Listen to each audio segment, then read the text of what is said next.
Cek.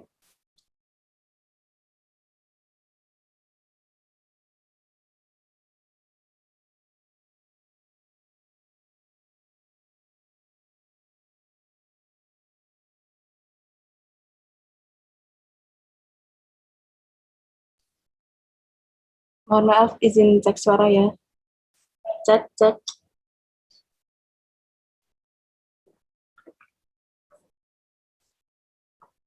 Cek.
Okay, all debaters, welcome to the grand finals of Debat Isi Kandungan Al-Qur'an in English, MTQ UNY 2021, under the motions of Islamic feminism as a requirement of it in the international community.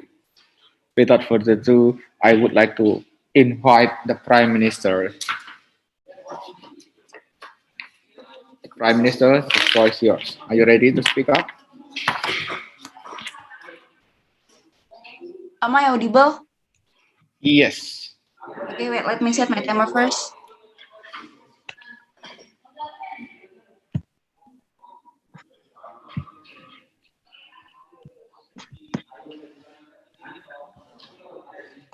Wait.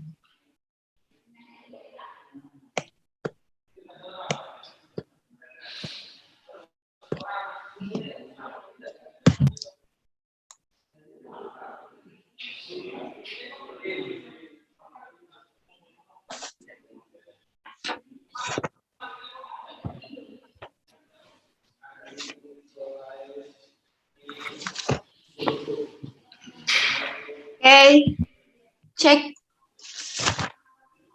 I will begin my speech in 3, 2, 1. Panels, we believe that the applications of Islamic feminisms for a Muslim majority developing country is somehow giving no progress. That it is also because the progressivity that the movement is made.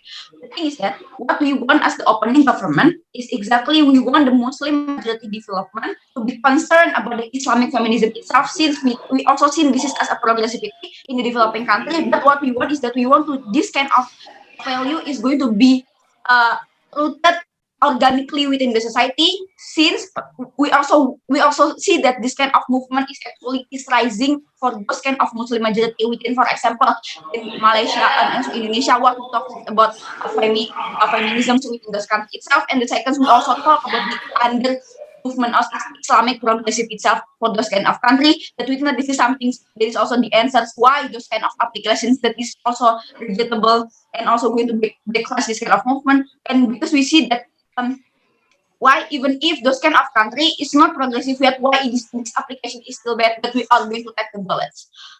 First, how the developmental aid going to be look like? First, it is going to be look like as a monetary help to those kind of Muslim majority country in developing country, that this can is help by the developed country such as US for European Union. It is going to be imposed those kind of requisites as the moment they will. If you want to get this kind of developmental, you need to apply this and that and so on and so forth. We think the thing is that why it is going to be not going to be work under the proposals of opening up under the proposal of opening oppositions.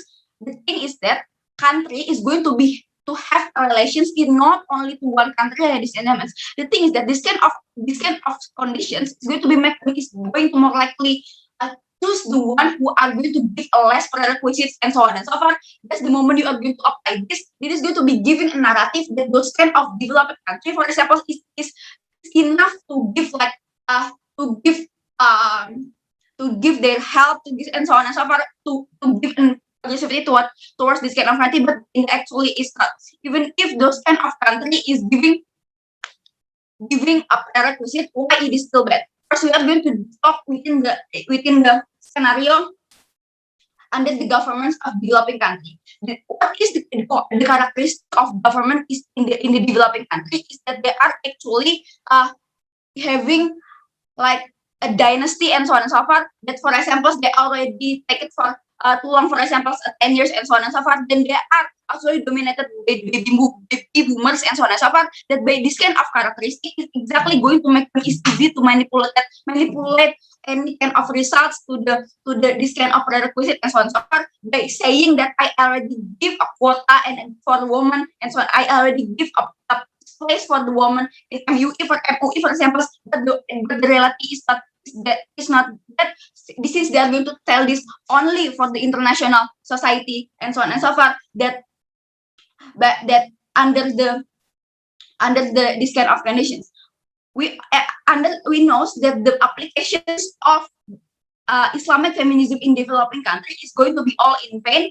That we know that the fact that Islamic majority developing country is not that dependent to those kind of developmental aid. The moment you are applying those things, we think that they also have any alternative such as the other country who are giving a less prerequisite or second. We also talk about how those kind of country are going to get a monetary how to get the fund. First, they also have a state-owned company that is also giving them money, for example, to just to operate those kind of country and so on and so forth. That within this kind of state-owned company is actually giving a significant number towards what happened in the country. And the third one, we also talk about the tax within the society that is actually giving a very significant number to this kind of country that actually make them not that dependent to the developmental aid. Why? Because we know that even if this kind of Muslim majority country have middle GDP, the thing is that they have a very big purchasing power coming from the society itself, since to buy as luxury things, to buy another and so on and so forth, that makes them going to be able to give a huge significant of tax, does make them not that dependent to what kind of development that the opposition is going to be approached. The thing is that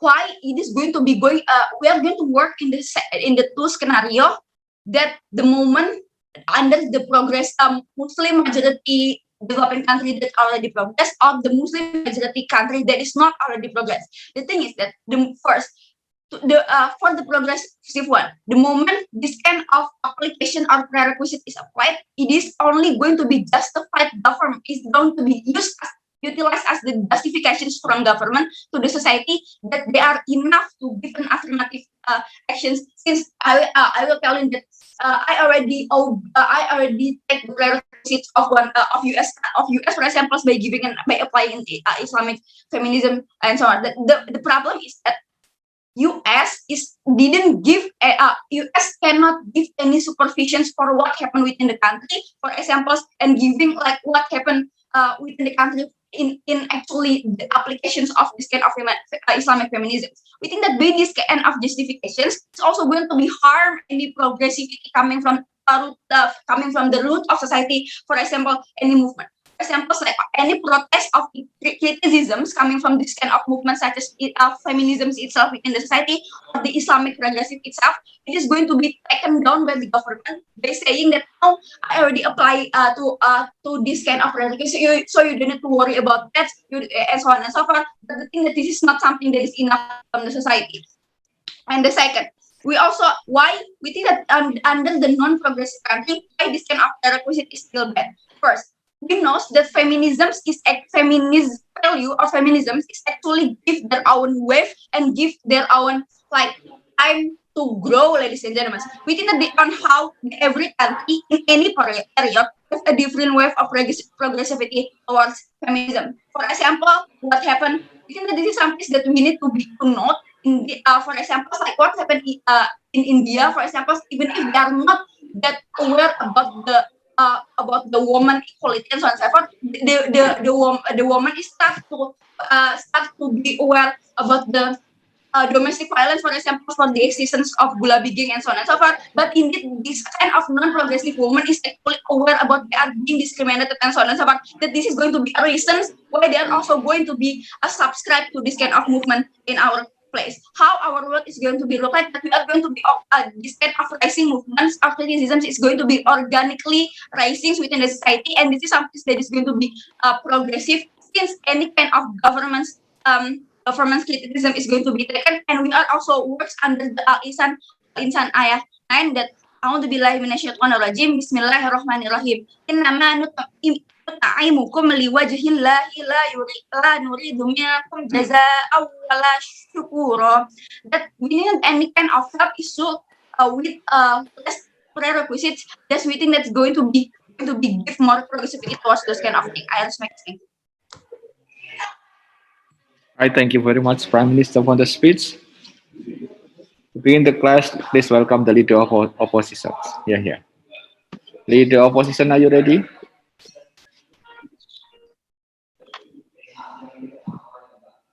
Wait.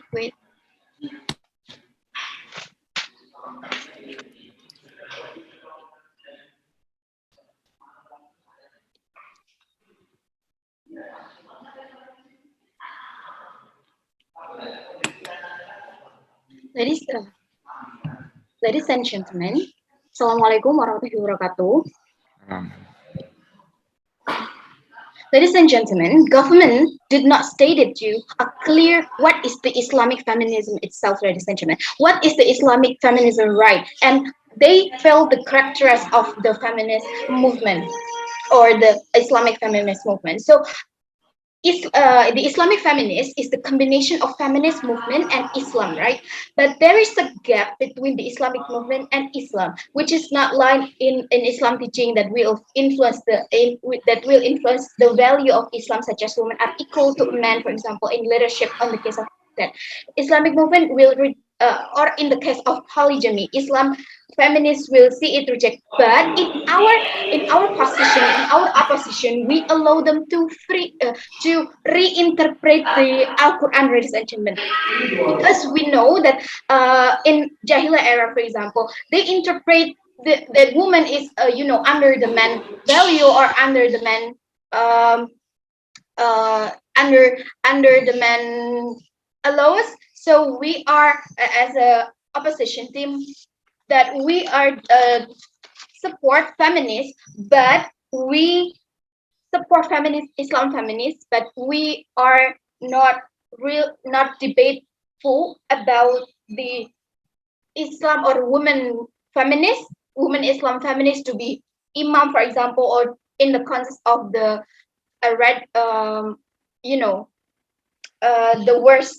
the worst scenario of this Al-Qur'an. So we want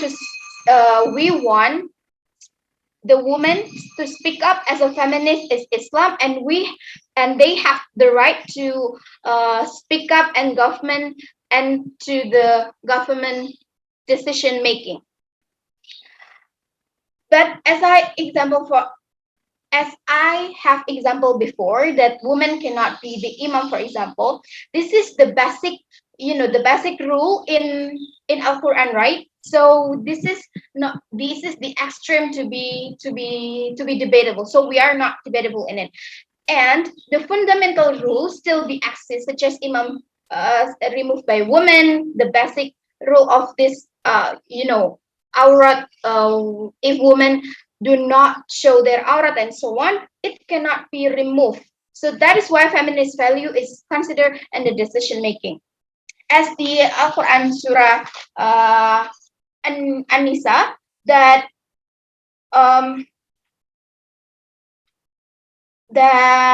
woman is not to be the leader in the high position in the have their own self decision making. So we did not debatable for it.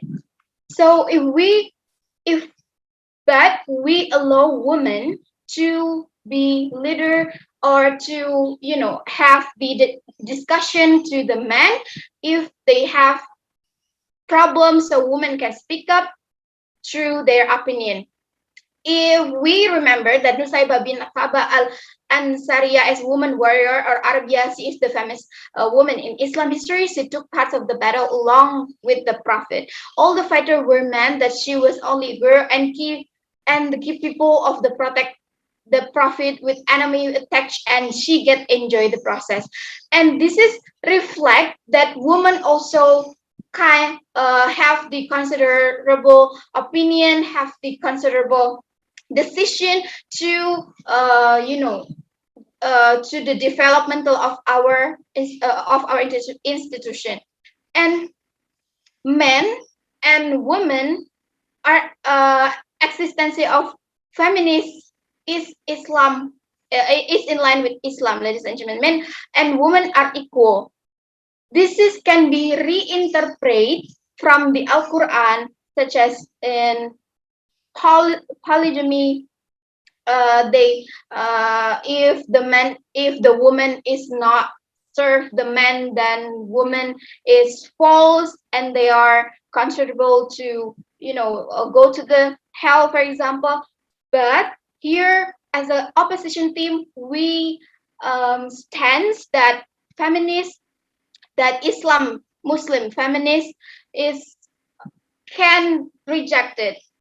They have to the valid considerable to reject this kind of thing.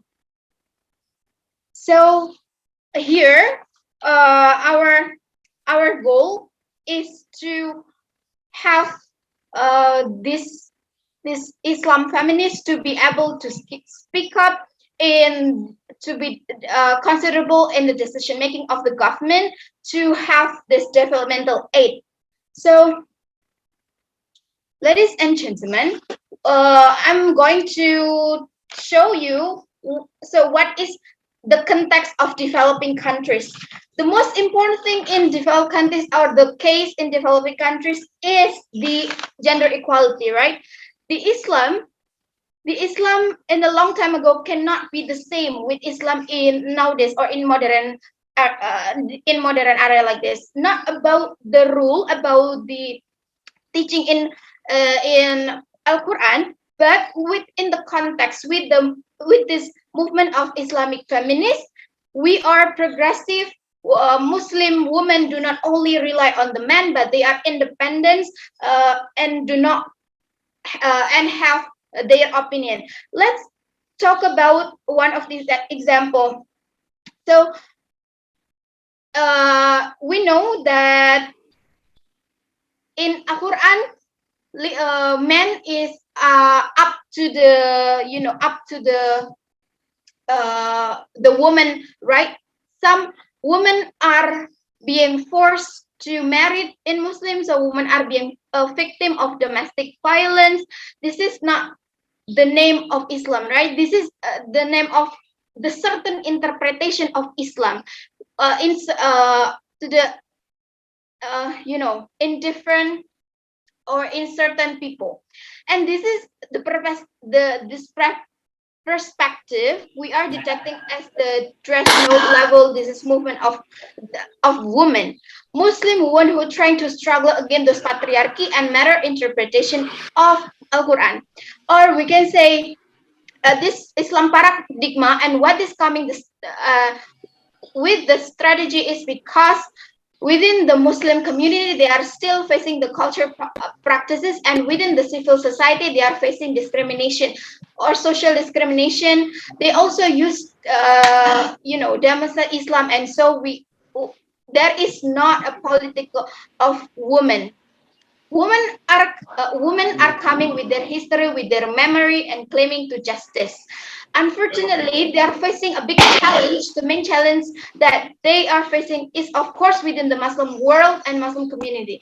Some Muslims do not agree to all concept because the misunderstanding of concept about the interpretation of Al-Quran. But when they are coming, Time is up. And then, so we really Time is up. to this Leader opposition, time is up. oppose. Okay, I thank you very much for the speech of the oppositions. To all the speakers in this debate, if I clap continuously, then all adjudicators will never listen to all things you speak up after the continuous clap. So please stop speaking when it is up. Thank you very much. Now, we would like to invite the Deputy Prime Minister to deliver the speech. Please welcome the DPM. Are you ready, DPM? Afkari? Am I audible? Yep. Am I audible? Yes. Yes. Yes. Okay. Wait, I think currently my internet connection is not that stable. So may I turn off my video? Yeah.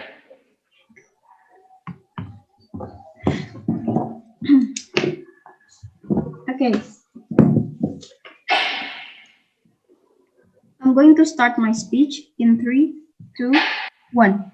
Ladies and gentlemen, we know that feminism is actually to help gender equality and to help women raise their voice, to make sure that women's voice are heard, and so on and so forth. And we know that Islam taught us about that, right? But it's so unfortunate that the opening opposition are not telling you, or instead of explaining why they should instill the idea of Islamic feminism as the prerequisite to give the aid, instead of explaining that kind of case, they explain to you on what is actual Islamic feminism, which is at the end of the day, they don't answer the burden of proof that they should prove in this debate, ladies and gentlemen. That's the first clarification, right? But the next thing, there are several rebuttals towards what they already told you, right? Number one, we believe that at the end of the day, Islamic feminism is actually going to be useless if it is only become like some kind of prerequisite to aid, because at the end of the day it's going to be the same if the government, for example, trying to interpret a certain kind of ayah about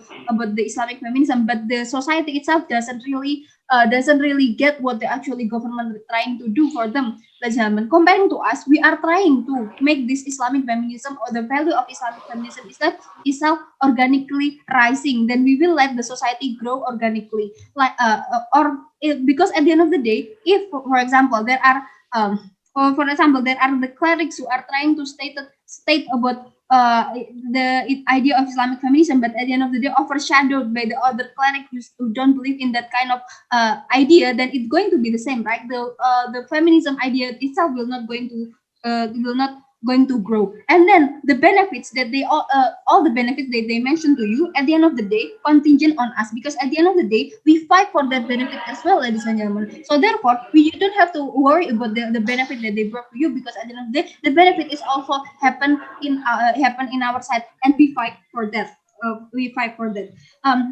There are several kinds of like developing nations who needs this aid, right? For example, those are the one who are very poor and conservative country, and also the one who are poor but also ongoing to be like there are the start of like organic movement, small organic movement in that country. For example, it's like what happened in Indonesia.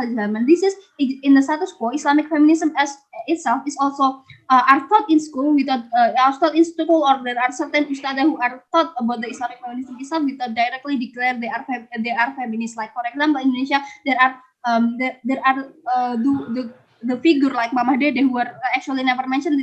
She is a feminist, but at the end of the day, her ideas is basically about the idea of feminist. So therefore, at the end of the day, if we rely on organic growth, the benefit that you are going to get that will be like the awareness that is going on in the society will be more spreaded, and it will be more rooted in the society instead of only being the prerequisite that they trying to prove.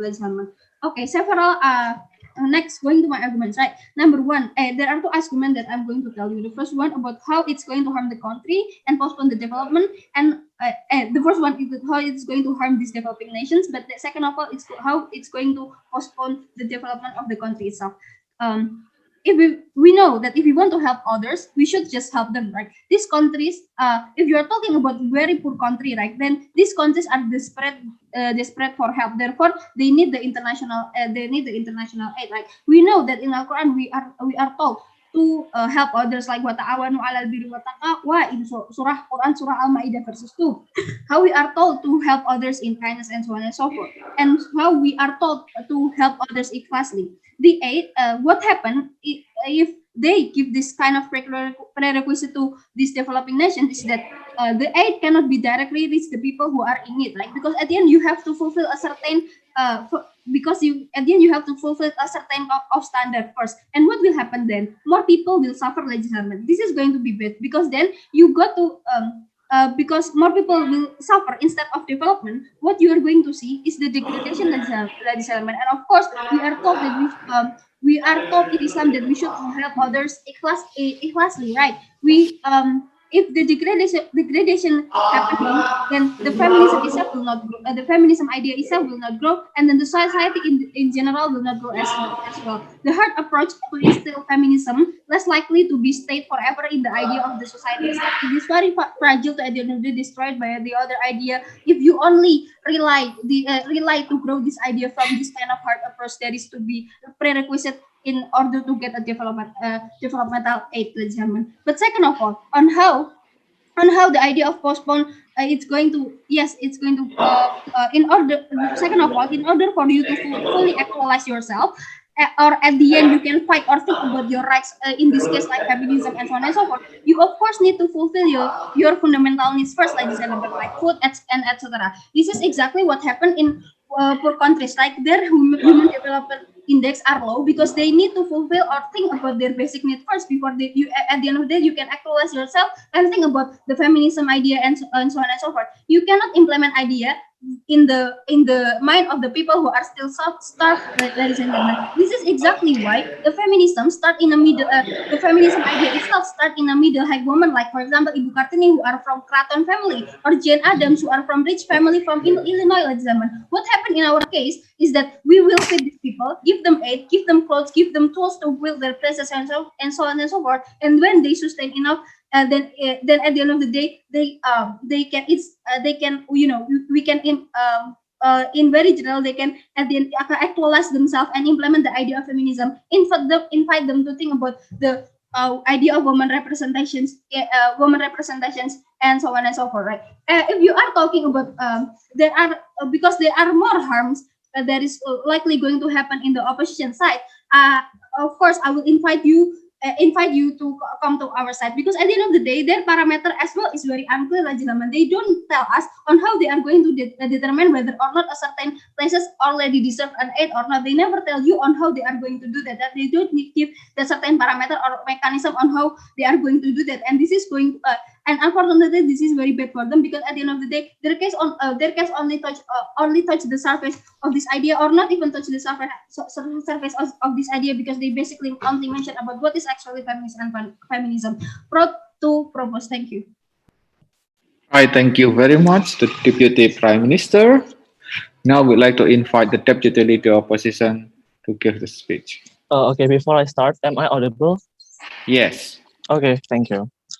I'm going to start my speech in 3, 2, 1. Ladies and gentlemen, the context in this debate, we're talking about national developmental aid, which is the opening government team cannot win in this debate just because they let the society live under control, live, ladies and gentlemen, to free interpret and using, socialize or something like dakwah, for example, just to let people, to let people develop, for example, just because on that. But in our side, we want to make it clear to you that actually Islamic feminism here is have the power and have very significant power to change the situations, especially for developing countries. Before I start, let me characterize first what is actually the context in this debate. Developing countries, meaning that there is so many problems exist in the status quo. For example, most of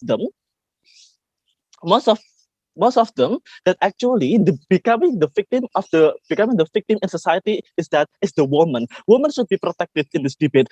For example, there is so many yacht or forcing marriage, for example, limited exploration just because they are not going to work, for example. There is a sexual object, polygamy rule, just because there is a culture, for example, in society to forcing women becoming the wife and not explore their educations and so on and so forth. Those kind of that make people suffer at the end of the day, right? That the actually government of the house never touched that point. So that's why we want to use this kind of problem to speak up using the Islamic feminism to make sure that at the end of the day, women have the rights. They can speak up. At least they have the proper life, ladies and gentlemen. As my speaker said to you, that actually we're not debating about the very basic need about the aurat. It's about the imam for women and something like that. Just because it's not the context under the debate. But what we're talking about this debate is that how we guarantee the life of women, especially in developing countries, just because they are our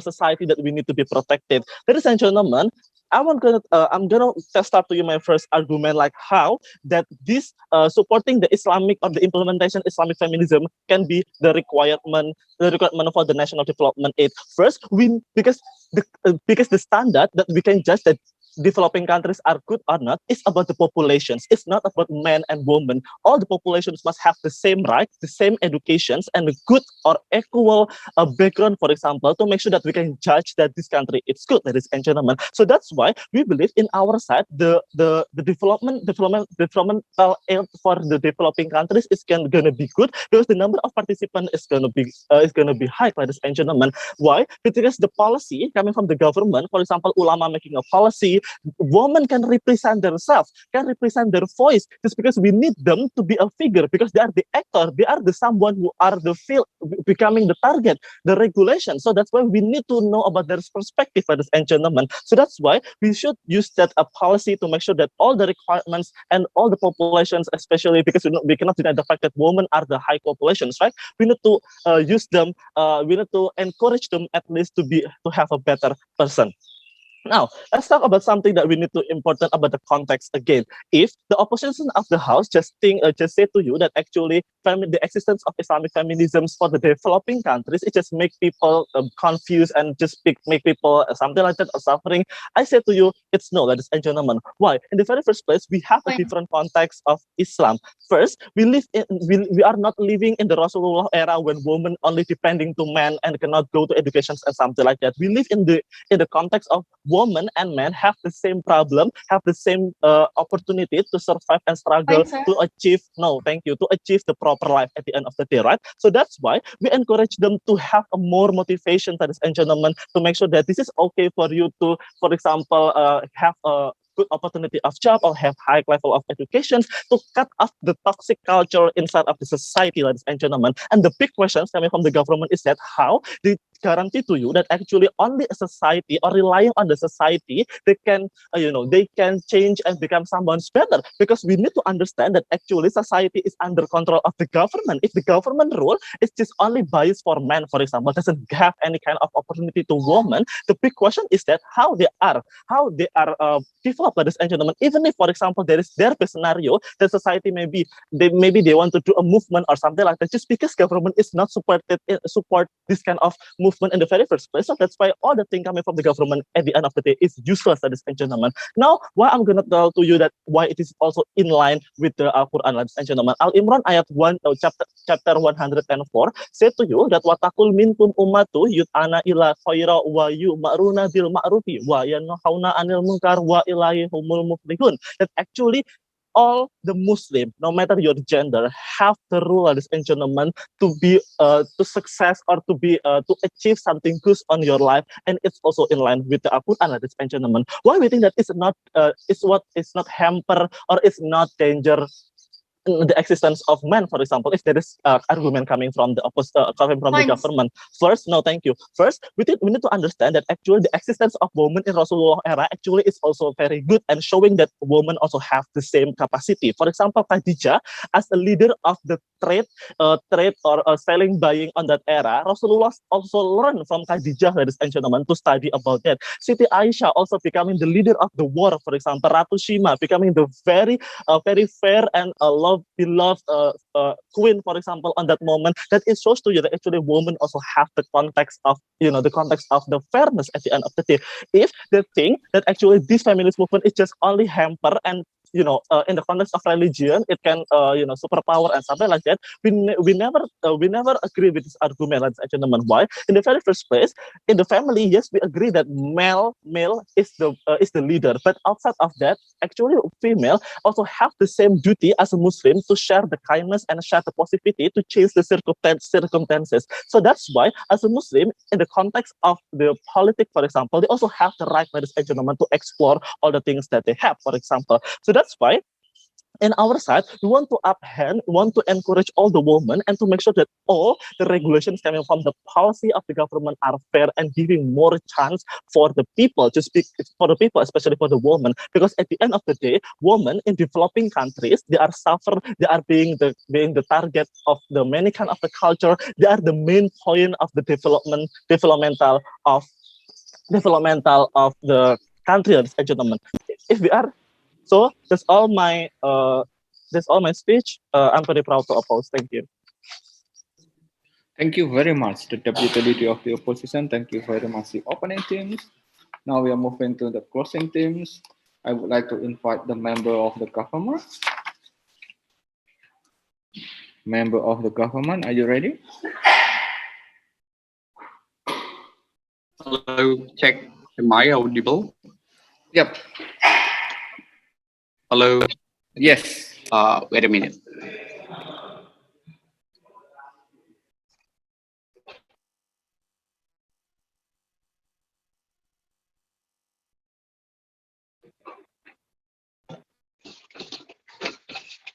in 3, 2, 1. Panel, what happened in the opening debate is the one side that opening government want to talk about how this is gonna be okay with the some with Islamic feminism in developmental aid. In the other side, the opposition never thinks that they can true go out in this debate. Why is that so? First of all, before I'm going to my argument, I will give to you two contextualization why in the two context of this motion. Why in the end of the day we want to talking about how the better strategy to spread out the Islamic feminists. We don't talking about how men and women should have the same right at all. Because of that, because of the first thing that we wanted to take is how to implement this right strategy to the society. Things that, before I'm going to my argument, the context of this debate is how we see that men and women is equal in their right in politics, economy, so on and so forth. That was access in Islam that says that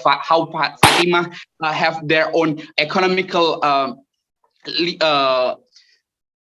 good, or how the every woman that has been explained to the opposition can be good at all, at a woman in the same position with a man. Things that in a single perspective that Islam feminism is access. So the question is how we implement this Islamic feminist into the developing Islam majority country. That was the point of the debate. Which strategy is the better to all of us? Things that opening government naively tell to you that ta'awanu 'alal birri wat taqwa, that the countries that giving or the donator of the developmental aid will give to you recently without the prerequisite.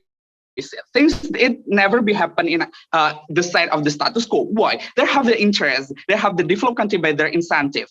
Giving the basic need, it is the main side, it how we portray our agenda in the practical level. Things that how Sarah Manunggaling giving some practical things to warn people by educated the rural area to make sense that women and men is very equal to begin with. Things that never happen in opening side of the house. Second of all, opening opposition never been touched this debate because they're only talking to you how feminists should apply in the how they can join in the political service and so on and so forth, but never explain how the strategy to get it. So because of this the point, the developmental aid will be give to you if you're going to have implement the Islamic feminist. Things that everything that we want to take to this debate is how Islam should address to you. First of all, there's in our side of the house that will very different in the opening side of government.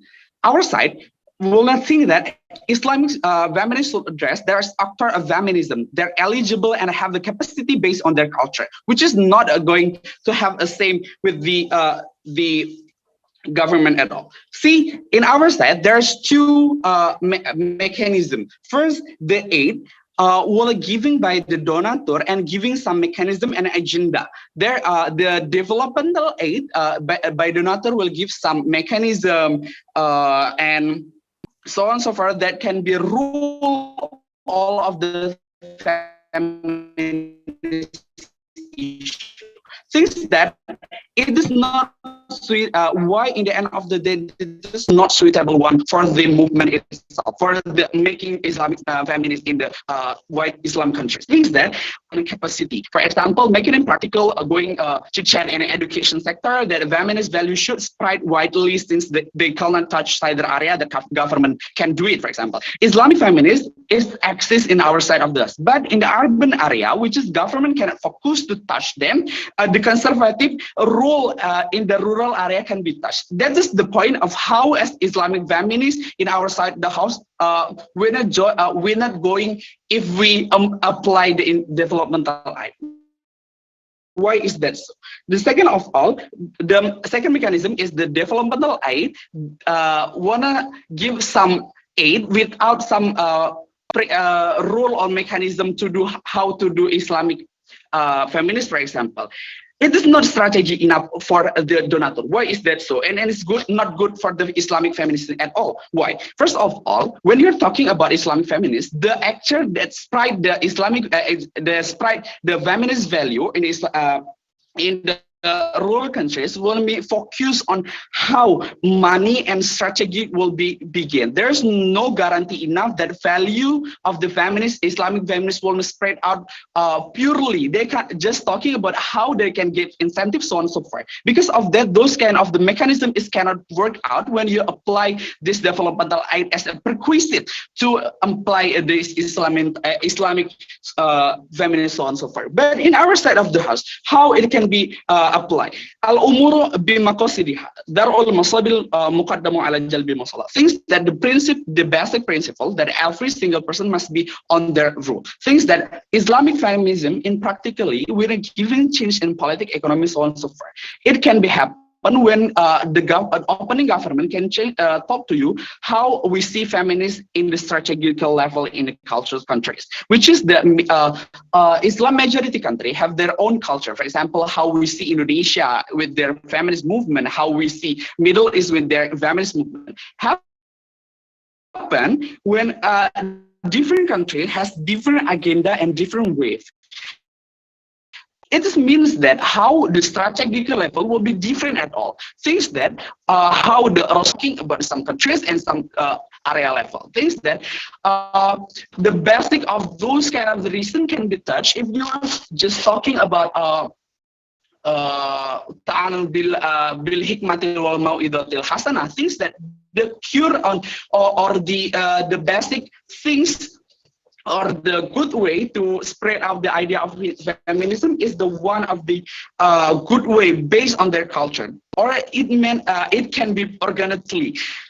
In a practical level, we want to take some person that have the same culture, better in same origin, which is very easily to happen. Why? We have the same language, same culture, and well-known person that can spread out the value easily, rather than you are going to take some mechanism under the prerequisite of developmental idea.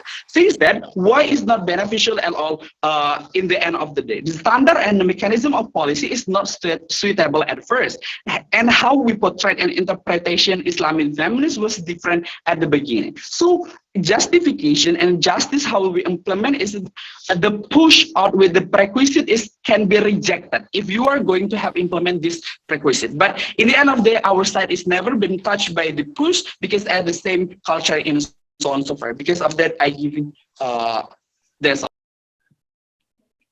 Thank you very much, member of the government. And now we'd like to invite the member of the opposition. Can you hear me, sir? I'm sorry. Am I audible? Yes, sure. Thank you. And for POI, my friend, you can type in chat box and I will give permission to give POI. Thank you. So let me start my talk. We'll start my speech on 3, 2, 1. Panels, the third of feminism is freedom of choice.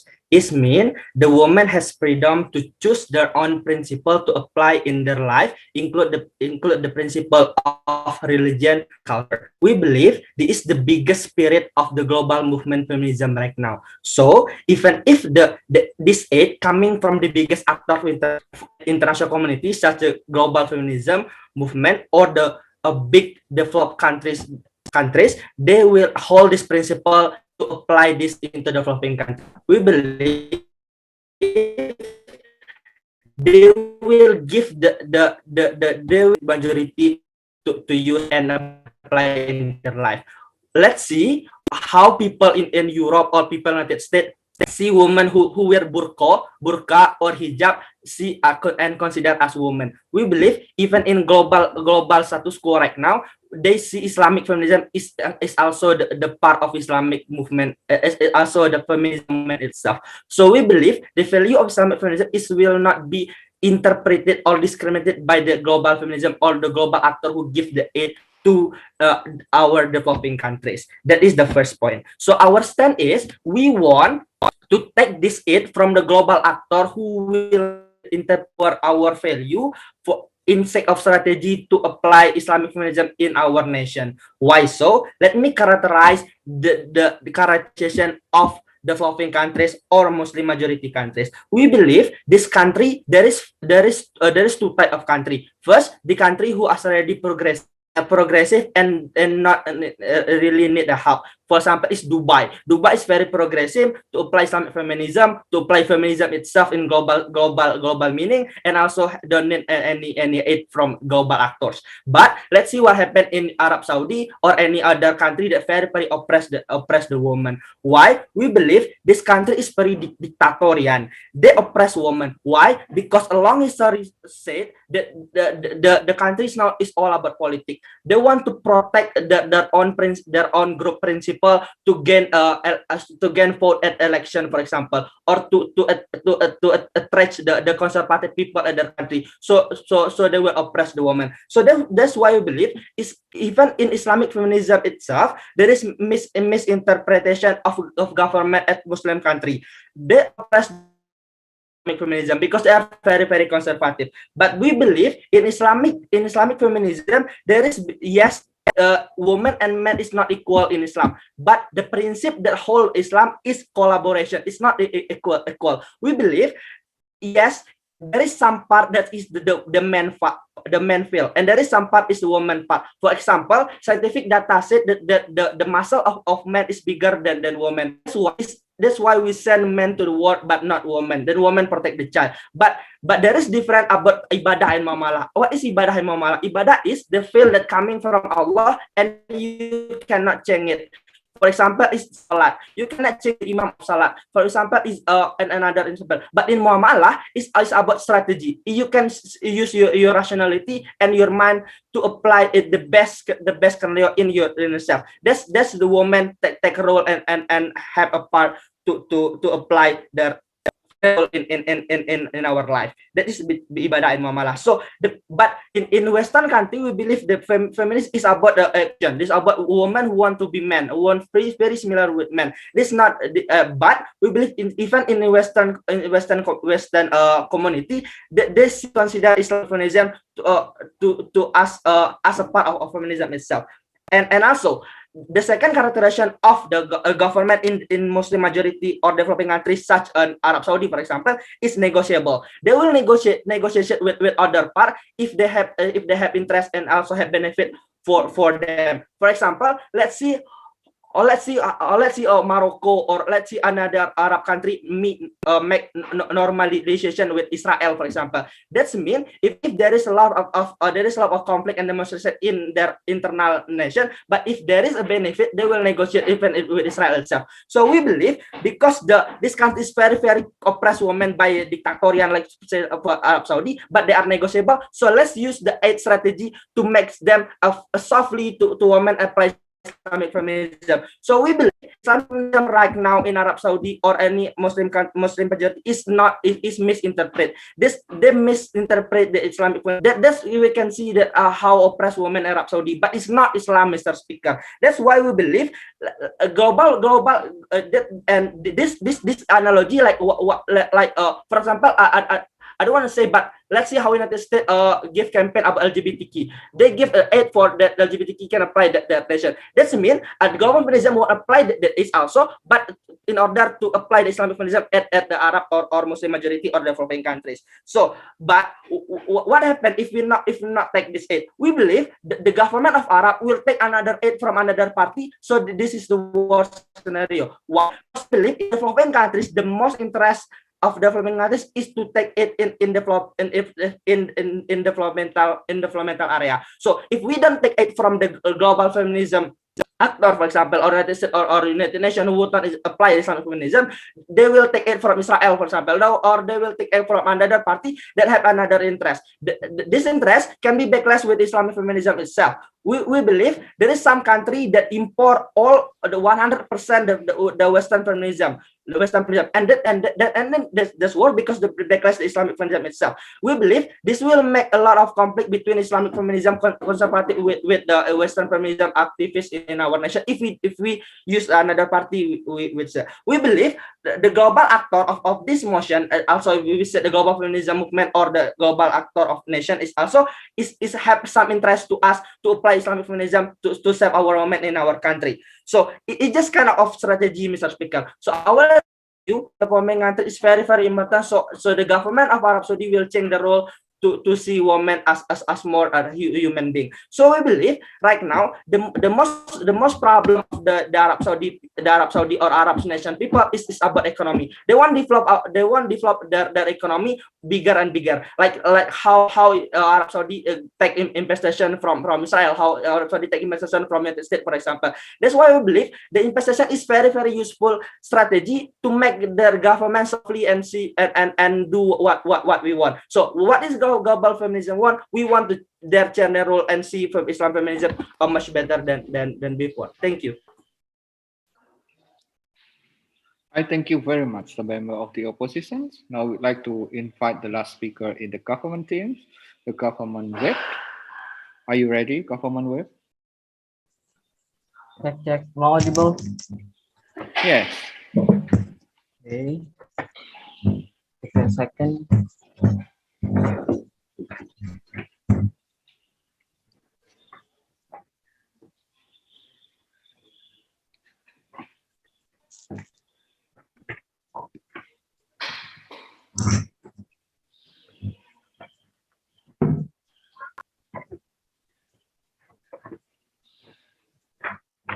So I'll begin my speech in 3, 2. Wait.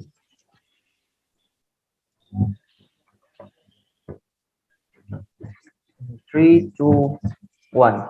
Ladies and gentlemen, what happens in the opposition bench? They try to claim that feminism is like the only thing that we have to debate in this motions. But as my first told you that in this debate, as the positive side of the house, it doesn't mean we don't support the Islamic feminism. We support it too, but we just need. But we, as the positive side of the house, we consider which is the best strategy to boost the Islamic value in developing countries, whether it's through the prerequisite of developing developmental aid or through the other ways, such as other sectors like such as from the activists itself. So means that as the governments, the opposition side of the house just focus on how actually feminism is needed, on how actually women are put in distress and so on and so forth. But as the opposition, we do agree with this thing because it's debatable on both sides.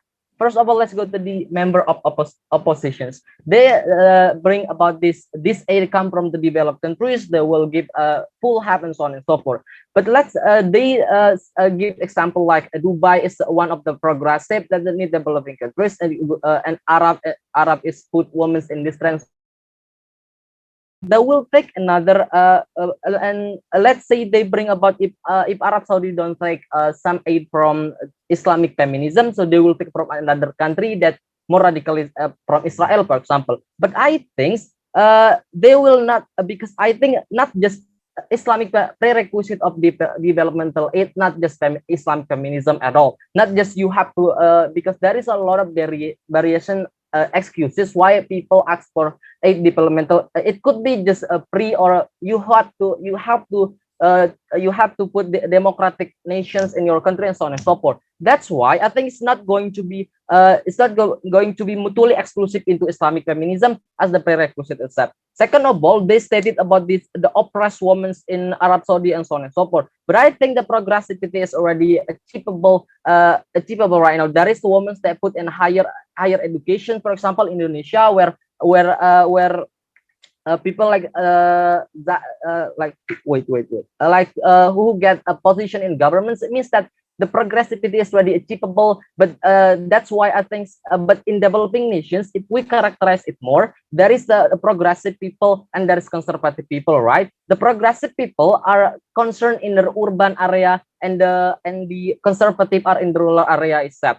Which is this policy is not strategic to push to outcome this problem. When you put this Islamic feminism as the prerequisite of the developmental aid, government will just focus on how actually the policy will achieving, because it's something more obligation to you when you take developmental aid. So you have to done the policy to send the Islamic feminism. But the problem is the government just will touch the urban area, which is the people are more progressive and so on and so forth, but they cannot touch the rural area that the people are more conservative there. The Islamic feminism are the conservative value is are less than, and they are open, they are against the Islamic feminism value and so on and so forth. That's why, as the government side of the house, we don't want the Islamic feminism value will take as the prerequisite, but instead we have to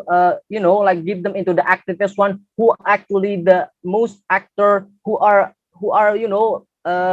give their life just into the Islamic feminism value, so they will more attract people in rural area. They will more easily to campaigning other people's, easily to understand, and so on and so forth. That's why I think as the government side of the house, they don't, as the opposition base, they don't actually give to you why actually developmental aid could be effective to boost the Islamic value into our society. So, and go to the opposition, opening opposition, they let me clarifying to you that just talking about the feminism in this debate, but the debate is not about whether or not Islamic feminism is a good or not, but the debate is about which is the best, which is the strategic way to send the narrative of Islamic value into our society, whether it's through the developmental aid or not at all. So just some things just cannot prove to us why actually developmental aid could be successful in order to change the stigma of society. And it's about the idea of women, and they already state about the idea of women that suffer and being victim of policy. As the government, I think no, because the progressivity has already achieved right now, even in developing countries. Like, let's say making policy, let's say like women get higher education, get a strong position in government, bureaucracy, and so on and so forth. Moreover, making policy that say there is some policy that put women in distress, they say like that. But making policy are not considered based on men interest or woman interest, but policies making through a lot of research when there is a lot of consideration. So there is less chance to create a policy that just put women as in distress and so on and so forth. That's why I think women is not that victims of the government and so on and so forth. But as the as the closing government, so we already stated to you that why actually this kind of applications is not strategic to send the narrative of the Islamic feminism. If we characterize it of the people,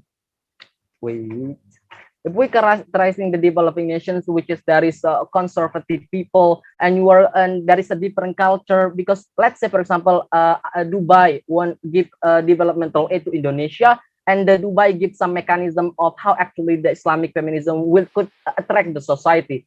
Note that the difference yet between the Muslim culture in Indonesia and Dubai is different. So it means that there is a less chance that you could achieve your goal to change the stigma of society. It could be this, there is more complex, the rejection from society, because since to begin with, the Islamic feminism value is not in line with the culture of Indonesia. That's why I think this Islamic feminism is not suitable to put as a prerequisite, and it's more effective just to put in with culture of Indonesia, being into the activists who are actively like in the society, know about the life of society. So the stigma could be changed even in need long term and so on and so forth. That's why as the opposition wave or back to first. Thank you. I thank you very much, the government wave. And now we'd like to invite the last speakers of the opposition team, the opposition wave. Opposition wave, are you ready? Hello, sir. Am I audible? Yes.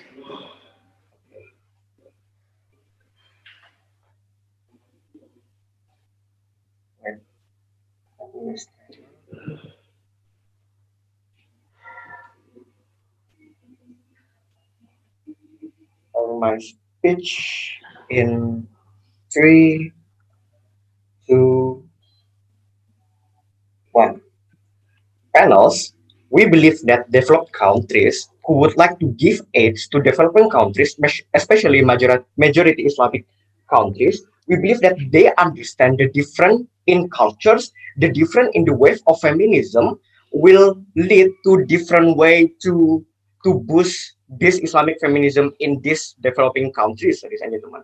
Therefore, we believe that this donator who would like to give aid to those developing countries understand that they cannot change everything drastically in Islamic feminism, ladies and gentlemen. They cannot implement their West feminism to our Islamic feminism, ladies and gentlemen.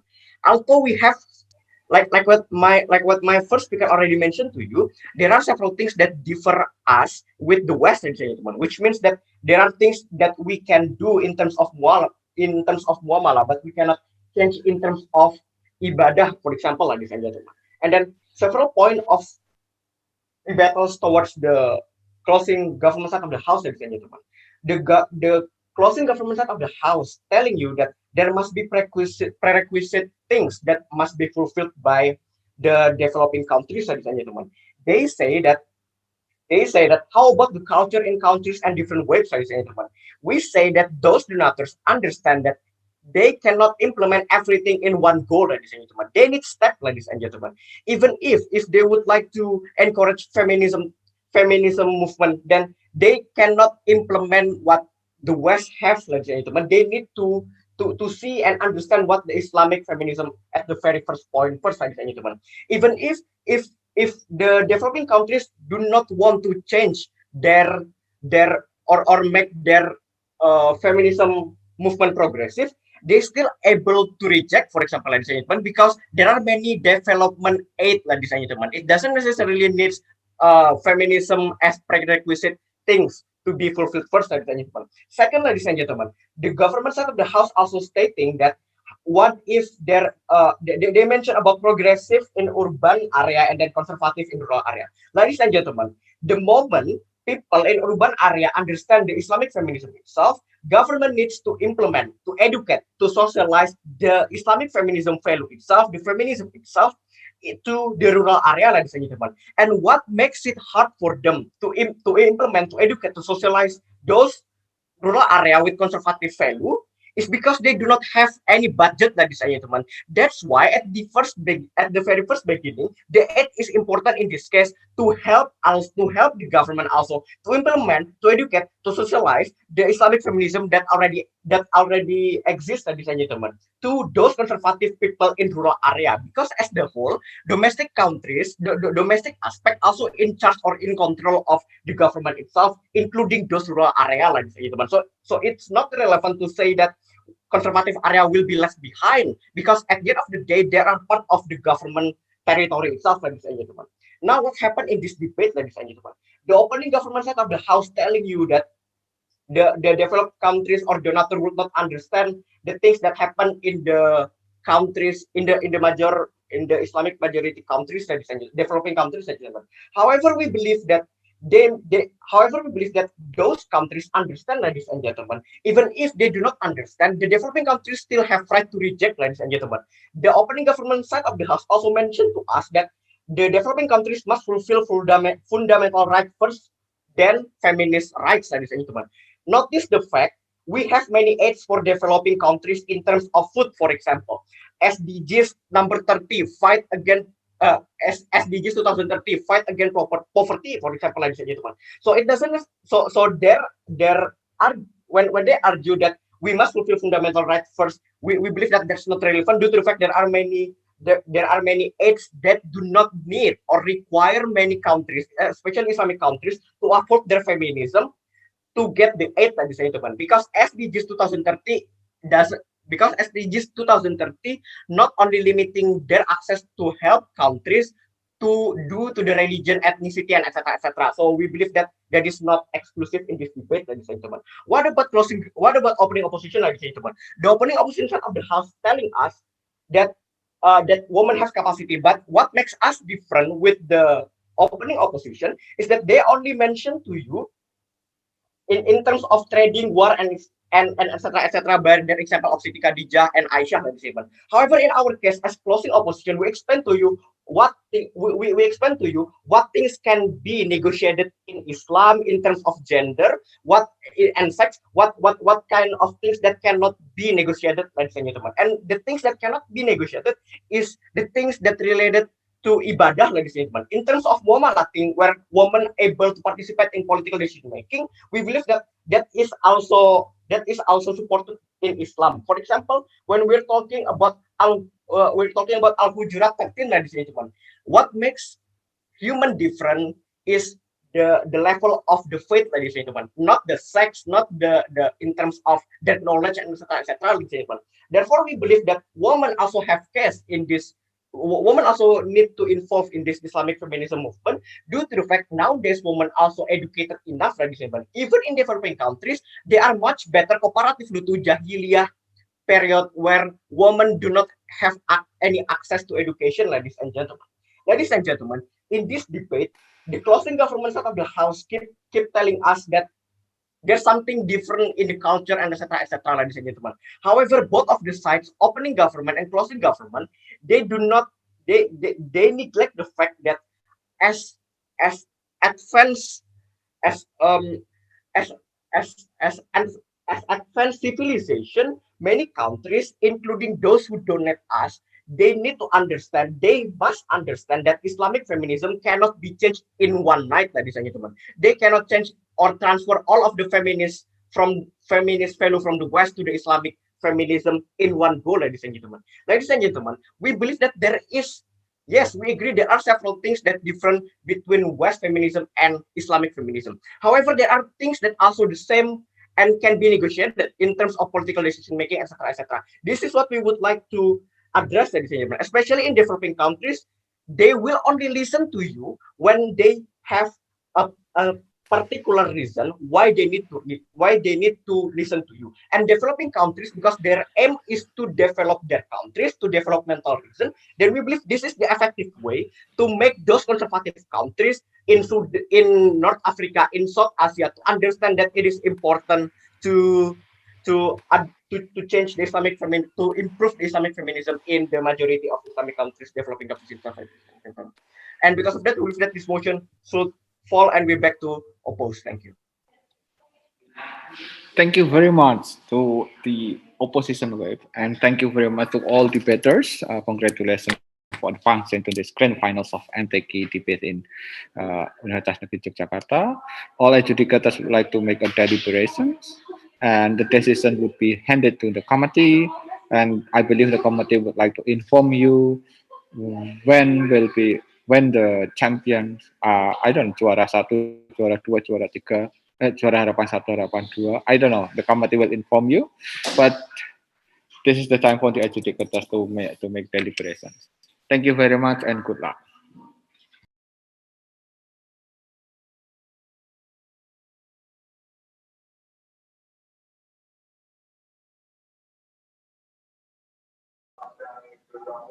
Check.